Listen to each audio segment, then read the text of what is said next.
presentation. As you all just saw this afternoon, the president was out in the Rose Garden alongside with family caregivers, people with disabilities, long-term care workers, long-term care workers, early educators, veterans, and aging advocates signed an executive order to expand access to affordable, high-quality care and provide support for care workers and family caregivers. This executive order, which includes more than 50 directives for agencies across the government, is the most comprehensive set of executive actions by any president has ever taken to make care more affordable and accessible for hardworking families and further support care workers and family caregivers. The reality is that too many families are struggling to access the affordable, high-quality care they need.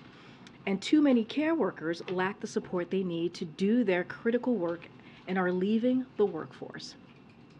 The results have hurt our economy and American workers, particularly women.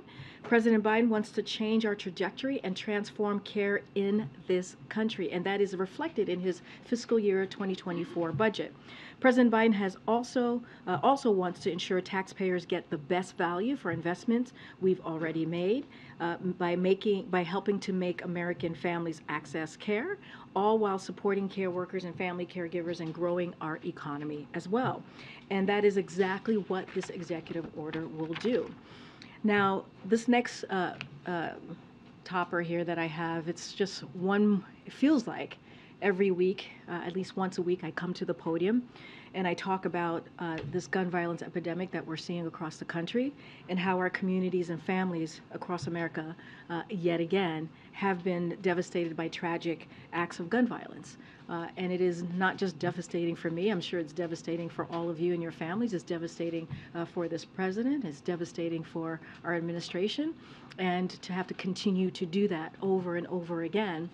And so let me just lay out, sadly, what we have seen these last couple of days. 4 young people killed at a Sweet 16 party in Dadeville, Alabama. 2 killed and 4 others injured on Saturday night in a crowded public park in Louisville. A bright, young, loving 16-year-old kid, Ralph Yarl, shot in the head in Missouri after ringing the wrong doorbell. And we just learned a few hours ago, about 12 hours ago, about a young woman, 20-year-old woman in upstate New York who was killed for turning down the wrong driveway. And these are just some of the tragedies that actually have made the headlines. As you saw from the president, he and the First Lady are grieving for those killed and the many others injured and fighting for their lives in the wake of this gun violence that we're seeing across the country. The president had the chance to speak on the phone with Ralph last night, in addition to talking about Ralph's success in high school, his hopes for the future, and wishing him a speedy recovery. The president committed to Ralph and his mom, as he has committed to so many other survivors, that he will continue to fight for gun safety reforms. That's because action on gun safety is what we owe.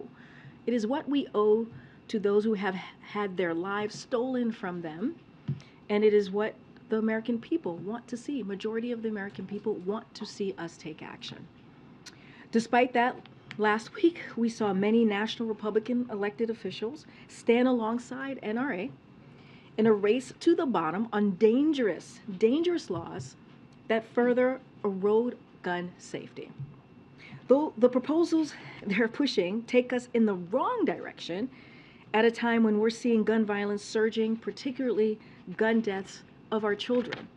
Now, this stat, as you've heard me say many times, the president put it in his statement recently, guns is the leading cause of death in our children. Guns is the leading cause of death in our children. So, as the president has said, he wants to work across the aisle in good faith on federal legislation that will save lives. It is within Congress's power to require safe storage of firearms, require background checks for all gun sales, eliminate gun manufacturers' immunity from liability, and ban assault weapons, and also high-capacity magazines. And he continues to believe this should happen without delay. This is something that they can do today if they chose.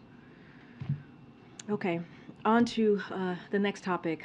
As you saw on Friday, the Supreme Court temporarily paused the Fifth Circuit Court of Appeals decision that, just like the Texas District Court's decision, attempts to disregard FDA's scientific judgment regarding mifepristone. This administration continues to stand by FDA's evidence-based approval of mifepristone and the agency's independent expert authority to review, approve, and regulate a wide range of prescription drugs. In recent weeks, we've seen hundreds of pharmaceutical companies and executives, attorney generals from across the country, and members of Congress all speak out against the dangerous precedent this court decision could set if it does stand. We've seen even conservative legal scholars, commentators, and ed boards like Wall Street Journal all point out the flaws in the court's reasoning. I have said this many times: if the district court's decision or the Fifth Circuit's decision is upheld, it would put women's health at risk and undermine FDA's ability to keep safe and effective medications available for people who need them. And it could open the floodgates of attacks against any FDA-approved medication that Americans rely on for care. So today, you'll hear from the Vice President Harris, who will host a conversation in Reno to talk about the administration's work to protect reproductive rights, including new actions she announced last week to safeguard patient privacy. The stakes of this could not be higher. It could not be higher, and we're going to remain focused on prevailing in the courts so that women can access the care they need without government interference. All right, next up, as you know, it's tax day. Happy tax day, and we have some good news for taxpayers. I know people are always excited about this day. Yesterday, we learned that thanks to new funding from President's Inflation Reduction Act, the IRS has significantly improved customer service. You see this to my left here. This tax season, the IRS answered 2.4 million more calls than last year, cut phone waits time from 27 minutes to 4 minutes. That's what you see here in this graphic behind me. Served 87% of customers who called up from just 15%, served 87% of customers who called up from 15% last year, and helped 100,000 more taxpayers in person. So now MAGA congressional Republicans want to repeal this progress, making customer services worse for hard-working taxpayers and making it easier for wealthy tax cheats and big corporations to get away with cheating on their taxes. So it's literally the first bill that the House Republicans have passed. That's how they want to move forward here. President Biden and congressional Democrats have a different agenda: more help for taxpayers while ensuring the super rich pay what they owe. That's what we're seeing today. Finally, a word on the discussion today of the debt limit and the budget. So you've heard the president share his father saying, "Don't tell me what you value. Show me your budget, and I will, and that will show us, you, the American people, what you value." And you hear the president say that over and over again. You've heard me say that, repeating the president from time to time here at the podium. And here's the thing: we still haven't seen a budget from House Republicans. What we have seen from them are trickle-down proposals that would sell out hardworking Americans. Speaker McCarthy doubled down on many of these proposals yesterday, and the Republican conference has advanced others that would kill jobs by sending manufacturing plants we're delivering overseas, end Medicare's new power we gave it to negotiate lower drug costs, increase energy costs while increasing the deficit, take food assistance and health care away from millions, make devastating cuts to veterans' benefit and education, defund law enforcement and border security. They're even talking about adding $3 trillion to our debt in wasteful tax giveaways to the richest Americans and big corporations. Compare that to what we're trying to do. Compare that to what this president is fighting for. Today, he's taking unprecedented actions on behalf of hardworking families to make child care more affordable, improve home care for veterans, and improve care for older Americans. He's laid out how to shrink the deficit by $3 trillion by ending wasteful subsidies for rich special interests and having them pay their fair share. That's all we're asking, for them to pay their fair share. Also, by expanding the power he gave Medicare to reduce lower drug costs. He's fighting to pick up the pace of the reshoring trend he's leading right now. He wants to support law enforcement with funding for community policing and to ban assault weapons so that we can reduce gun crime and save lives. And he wants to preserve our most basic rights, like the right of women to make their own health care decisions. So again, we'd like to see a Republican budget. We have not seen one yet, so that the American people can see for themselves in a transparent way what is it that House Republicans want to do. But one thing that we know that is clear is that this President Biden's budget, shows his priority is delivering for hardworking Americans. And one last thing before I go, I promise I will be taking questions momentarily.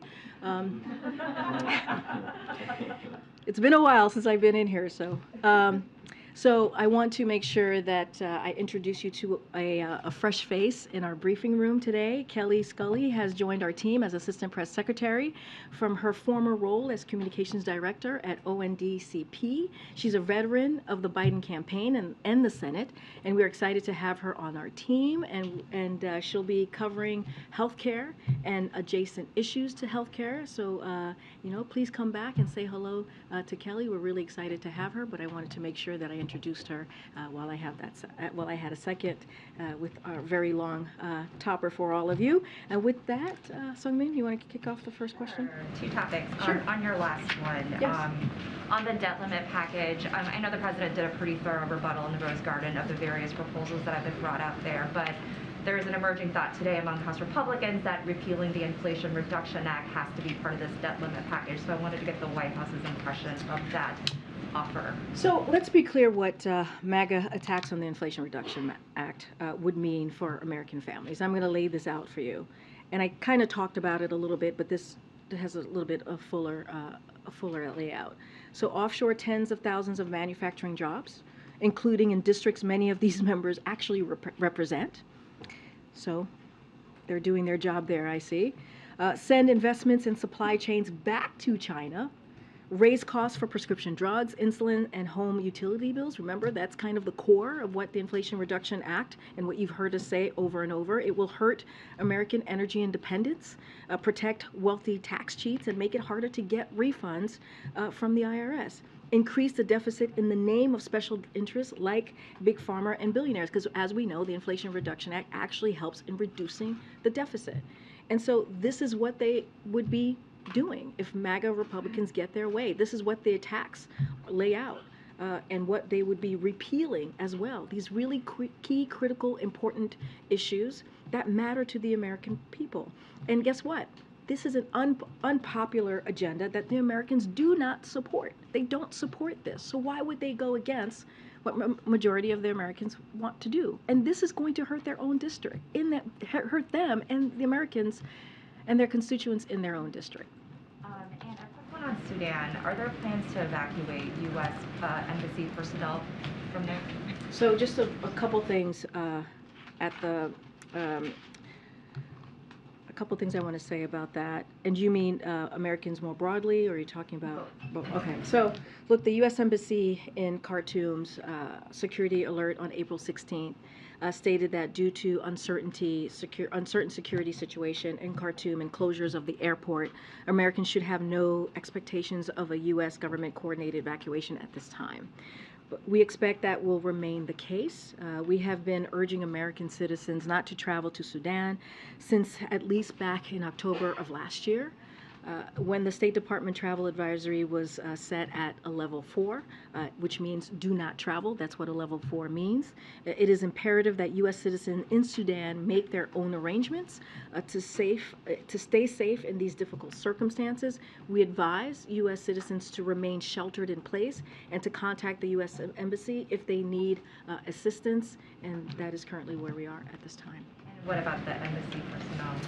So, look, we have no higher priority to make sure that our government, make sure that the safety of our U.S. government personnel and their families overseas. That is clearly a priority for this administration. The State Department plans for all contingencies to ensure their safety, depending on local conditions. But we have nothing imminent at this time to announce. We have made clear to both sides that any attacks, threats, or dangers posed to our diplomats are totally unacceptable. And you've heard from Secretary Blinken directly yesterday on this particular issue. We saw Evan Gershkovich today for the first time since he was detained. Obviously, Russia's denying his appeal. I wanted to get your reaction to that, but also ask you about. Well, actually, let me get your reaction to that first. Okay. Yeah, we do have something at the top.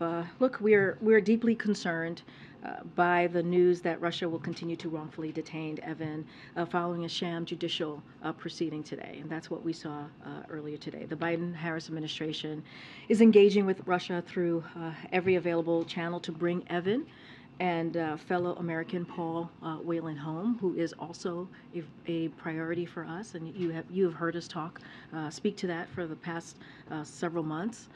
And as we have said before, the charges against Evan are baseless, and we call on Russian Federation to immediately release him.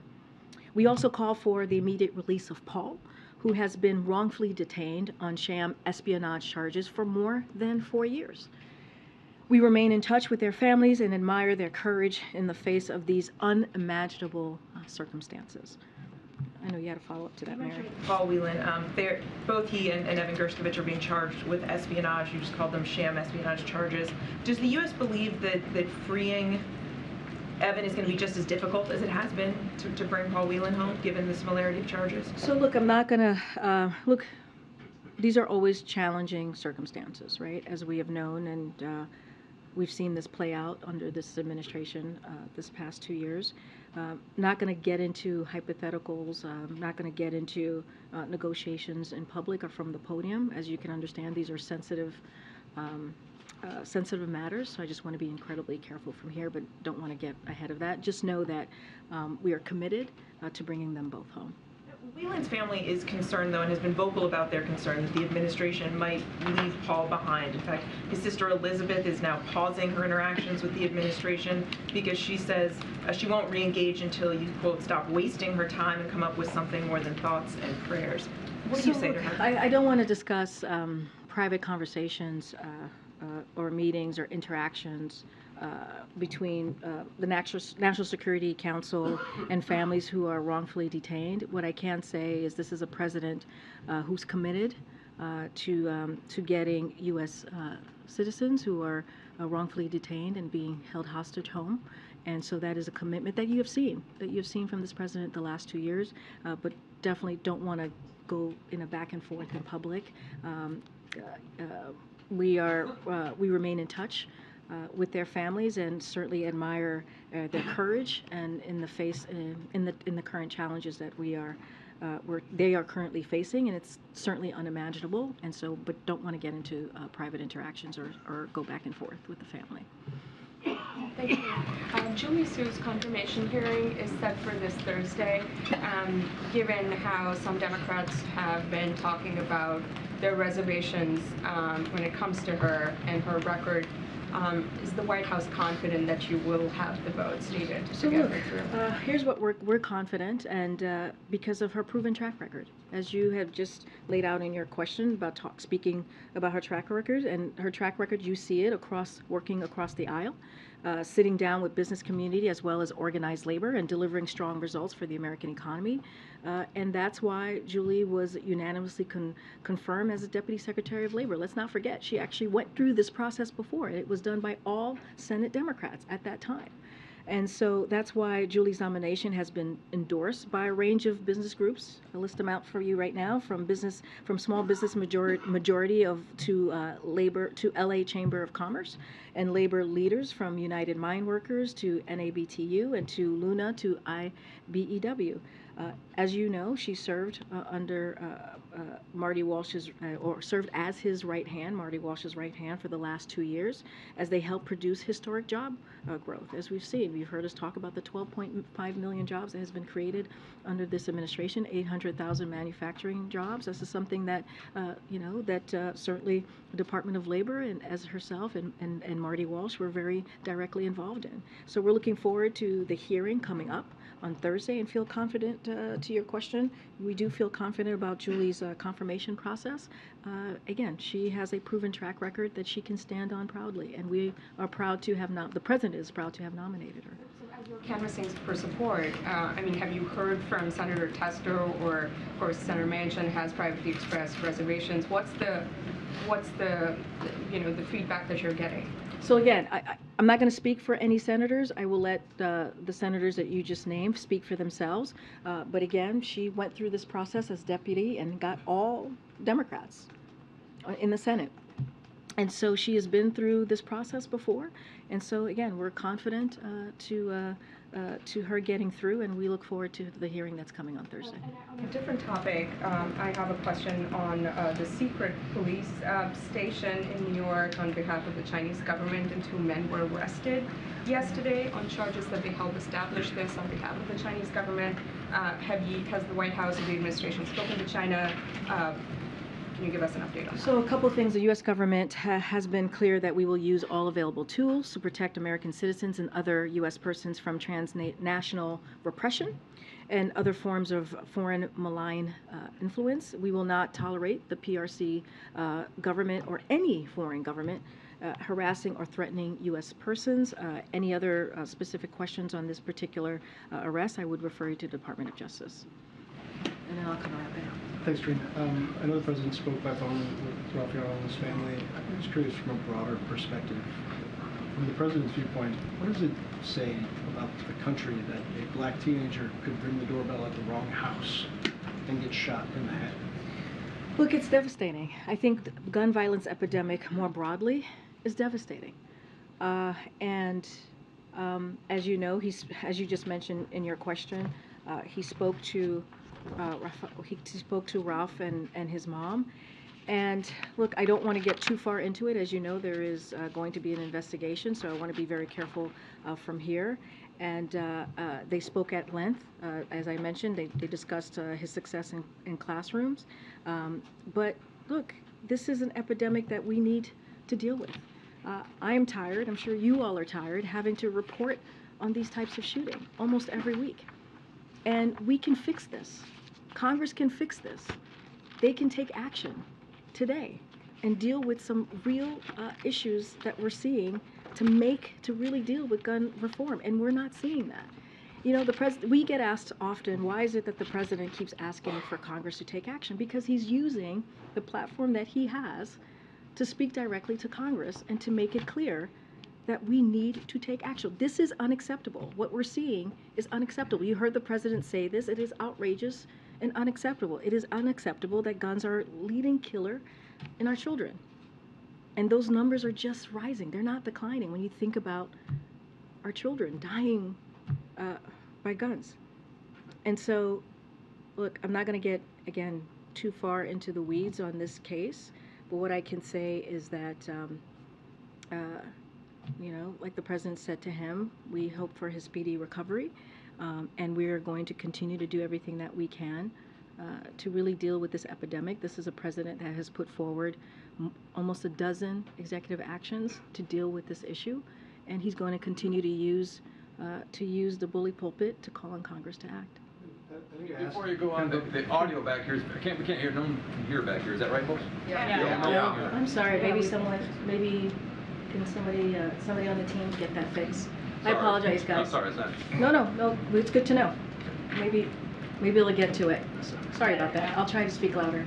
I asked the question from a broader lens because I'm not sure what in the President's proposals related to gun reform would have addressed either the weapon used in this case or the specific scenario here. And that's why I'm asking kind of more broadly, what does it say about the country that this can happen? Well, look, there's an investigation. I think it just went up. I just woke up for a second there. There's an investigation going on, and we'll learn more as the investigation goes by. What we can say is continue to lay out what we're seeing. Our children, our schools, our churches, our grocery stores, they've all become targets. And that is devastating to hear. When I started out talking about the gun violence that we have seen over the last couple of days, I said, and I just said this to you in answering this question, it feels like almost every week, at least once a week, we are having discussion. There was one week where the president talked about gun reform and gun violence 3 times. And that's when we saw that horrific shooting in Nashville, where 3 9-year-olds and 3 administrators were murdered at school. And so what I can speak to is that there's clearly an epidemic. There's clearly actions that need to be taken. We are asking Congress to take actions, and this is something that they can do today. This is a president that's taking this very, very seriously, not just as president, as vice president, as senator. His record shows that. But now we need legislation. We need courage on the other side of Pennsylvania. And we just haven't seen that yet. From Republicans. Republicans need to act here. Go ahead. Karine, what is the White House's reaction to Mitch McConnell saying that Republicans would block attempts by Democrats to temporarily replace Dianne Feinstein on the Senate Judiciary Committee? Look, I want to be very clear here. Let me first say that and the President and the First Lady has offered up, a speedy recovery. As you have heard me say many times, that Senator Feinstein is not just a former colleague of the President, but a friend. And so was her late husband, Richard. And so certainly we wish her a speedy recovery. And look, this is a decision for her to make when it comes to the future, her future. That is something that she gets to make and should be allowed to do that. And what we know and what the president has said is she's had an impressive career. He's worked alongside her with dealing with the assault ban weapons. That's something that they worked on together. And the work that she's done as a senator has certainly lifted up this country. As it relates to, I'm not going to speak to every senator or every elected official that makes a comment.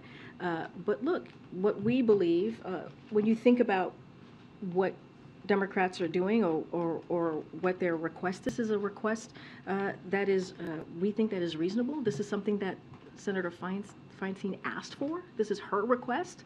And it is flat wrong to seek partisan advantage from health issues of a colleague, right? The American people reject that kind of scorched earth type of behavior or approach to governing. Again, this is something that she put forward, and this was her request. So I'll leave it there. If her seat on the committee is not filled while she's away with her illness, I mean, is it going to hurt the White House's ability to get judges appointed in the Senate? So look, what we appreciate the efforts that we have seen in confirming judges, and what we believe, look, confirming those judges who uphold the rule of law is a top priority for the president. Senators should not needlessly deny community judges who can ensure accountability for criminal acts. And so that's what we believe, and I'll just leave it there. Go ahead, Nancy. Thanks, Karine. Back on Evan Gershkovich, you mentioned that the administration is using every possible avenue to try to talk to the Russians. Have there been any substantive negotiations or even conversations about Evan between U.S. officials and Russian officials yet? So, as you can imagine, I can't get into details from here. These are sensitive conversations. Don't want to get into negotiating in public or negotiating from the podium. What I can say is that we are committed to getting Evan home, and we are committed to getting Paul Whelan home, and that is what you heard from the Secretary yesterday, and that is what you're going to continue to hear from this president. I know that the U.S. ambassador was able to meet with Evan for the first time yesterday. Has any message been delivered from President Biden to Evan? So don't have any direct message to report out. They report that he was appreciative of the support that he is receiving from people at home, and that he feels good and is holding strong. And I think that's important to get a state of how Evan is doing. And so that's what we heard from Embassy in Moscow. And so again, I think that's important, but I don't have any direct communication that was provided to Evan from this president. Sorry. No. How often is Evan going to be able to meet with the U.S. ambassador going forward? So look, I don't have any specific timelines on how often that's going to occur. Clearly, Evan's health is very important to us, which is why we wanted Embassy Moscow to see him and to get to see him for with their own eyes. Just don't have a regular cadence of what that's going to look like, and so I will leave that to the State Department to speak to directly. Okay, go ahead. Thank you so much, Karine. Yesterday, John Kirby said that the Brazilian president was repeating Russia and China's propaganda when he says the United States is somehow responsible for the war in Ukraine. And some officials are saying behind the scenes that Brazil is trying to help Russia in this conflict. So 2 questions. Does the White House believe Lula's comment undermines his effort to mediate peace?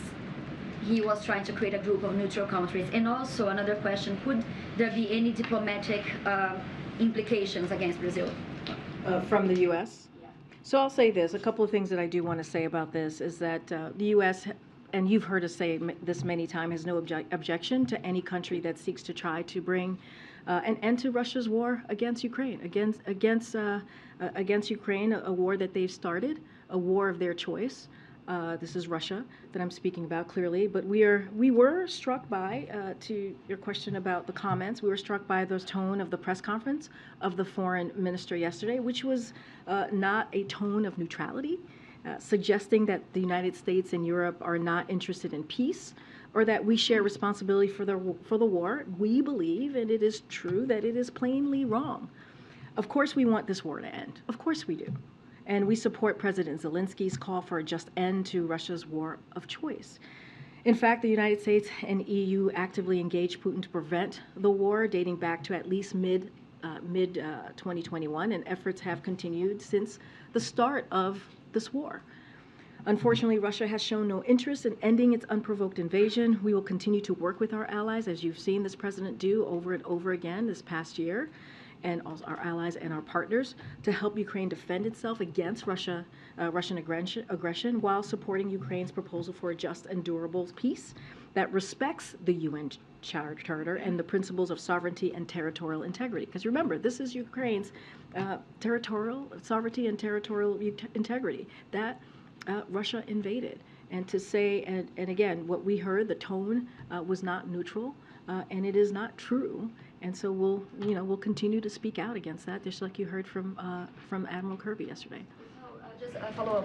Do you think is President Biden aware of those comments, and going back to the implications? Do you see any implications against Brazil on the diplomatic? So look, I have not spoken to the president. I'm assuming that he is aware of this. Look, again, Brazil is a sovereign country, and they get to make its own decision. And so I will leave it there. And again, I'll just say that I'll say this: we are confident in the strength of the U.S.-Brazil relationship, even if we disagree with some of the things that the President Lula said. We are still confident in that engagement, in that relationship. Just ask a very quickly one about Mexico, because the president of Mexico just accused the Pentagon of espionage against his country. Do you have any reaction to that? I have not seen those comments. That just happened just now. Yeah. I haven't seen those comments, so I can't speak to this at this time. Okay. Hey, Karine, I have a question about judiciary, but first I wanted to follow up on Ralph Yarl. I wonder if you can talk about how the president learned about and ingested the news. And a presidential phone call is a significant and rare thing. Why did he decide to make this phone call and then to tell the nation that he did it? So I think also the parents spoke to the phone call as well. I think you guys heard directly from the parents who spoke to the call that the president had with Ralph, and I think you also heard from others who are supporting Ralph in this moment. Look, you guys heard the news. It was a 16-year-old, a sweet kid, as he's being reported, was shot in the head. Twice. This is a president, as we know, understands loss, understands the importance of making sure that he's a president that's there when a family is suffering and dealing with a hard time. And that's what you saw.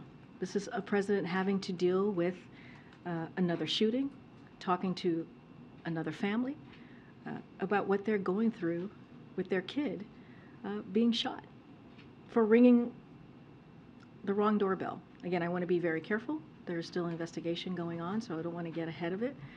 But that's what we know thus far. And so the president wanted to reach out to the family and to Ralph and to say that, we wish him a speedy recovery, have a conversation, let them know that he and the First Lady are with them. And I don't think that's unusual or uncommon for this president to do. And turning to judiciary, I wonder if the president of the White House is concerned that committee assignments, which usually have been pro forma before now, or stalling of judicial nominees is going to just become par for the course in the Senate and kind of stall you guys' ability to get judicial nominees through. Look, I just spoke to this about how important it is to confirm judges and what it means for our rule of law, and to ensure there's accountability.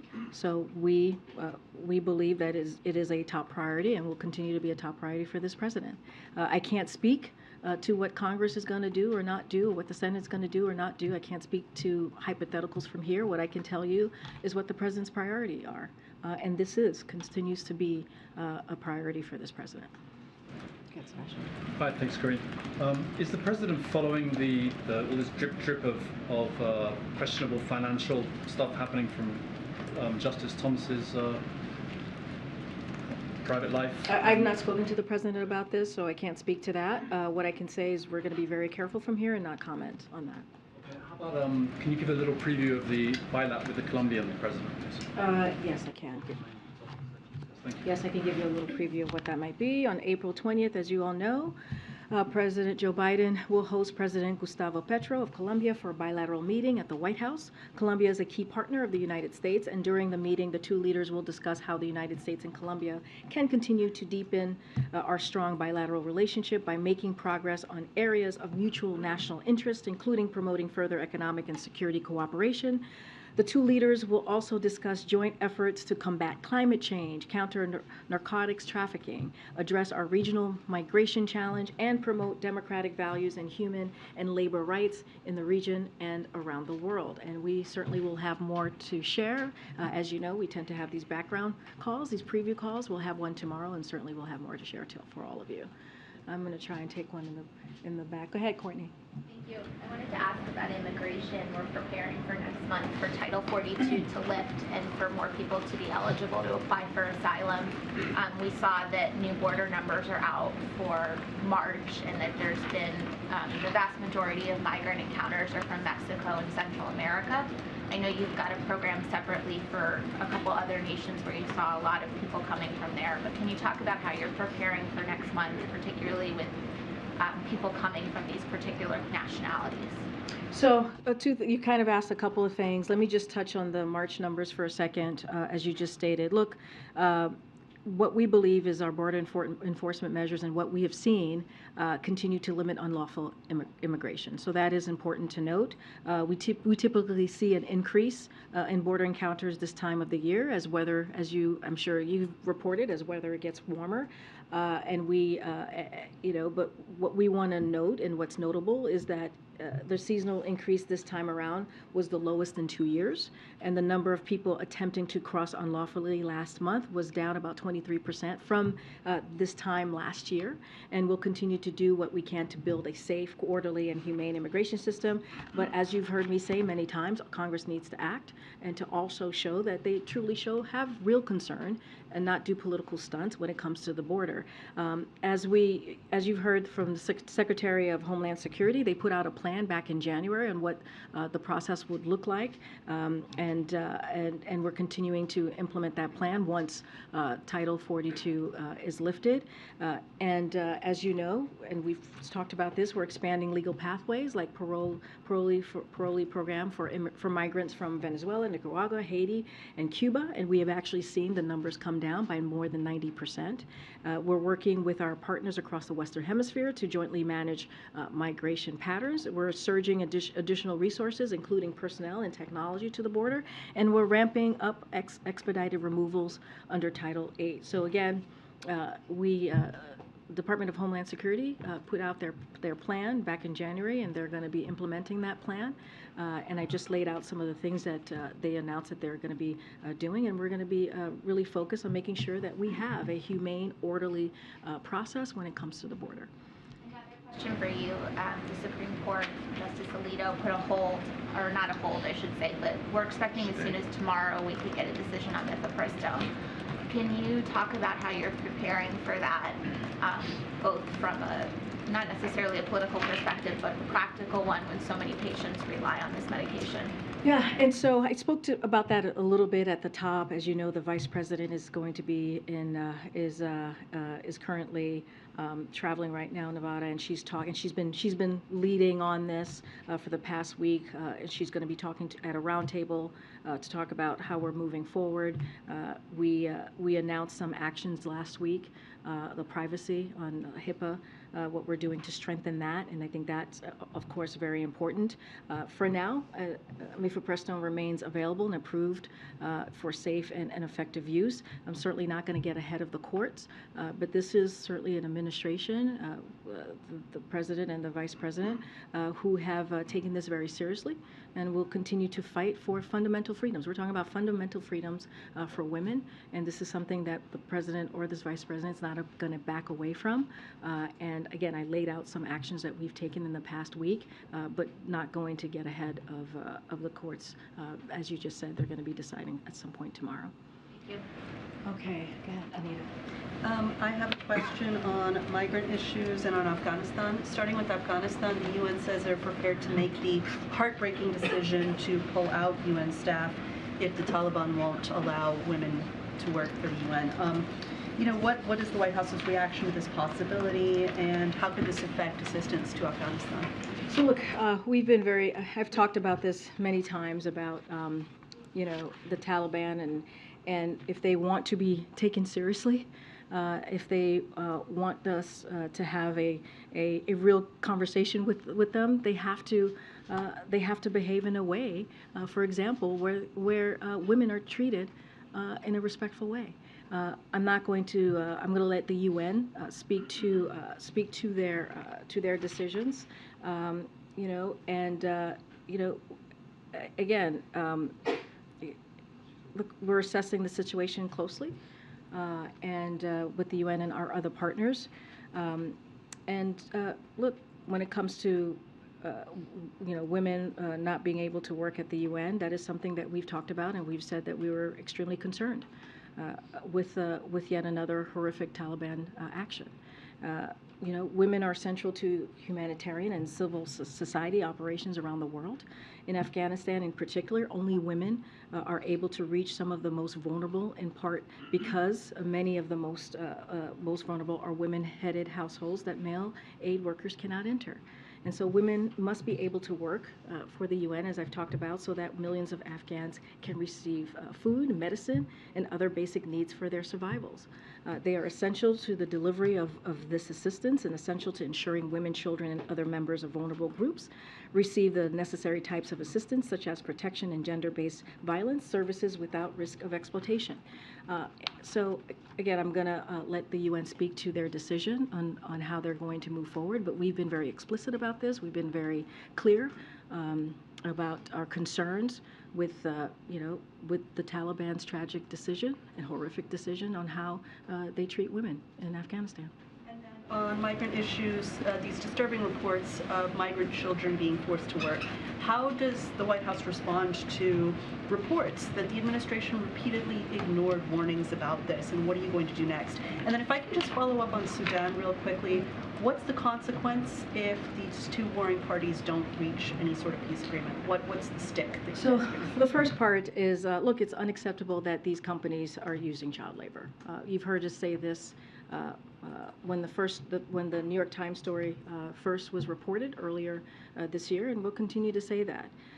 What I can say, a couple of things that I can say since the New York Times shined light on these abuses in February, this administration moved swiftly to crack down on violators and are more rigorously more vigorously vet sponsors of unaccompanied minors. DOL and HHS launched a new task force to heighten cooperation and better share information. We also called on Congress to provide the resources this administration has long requested to help us crack down on companies that exploit children for labor. The actions we've taken since February make clear that we will continue to investigate and hold companies accountable, but we also need Congress to provide the resources we need to enforce.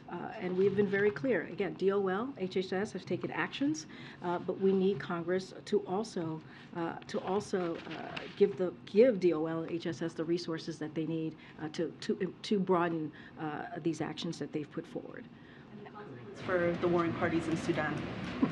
Look, we've been very clear about the importance of de-escalating, and you've heard Secretary Blinken speak to this. You heard my colleague from NSC speak to this as well. And so I'm just not going to go beyond to what they have said. I'm going to take a couple more questions. Go ahead. The leaked classified documents, the president, when he was traveling abroad last week, said he wasn't that worried because they weren't contemporaneous.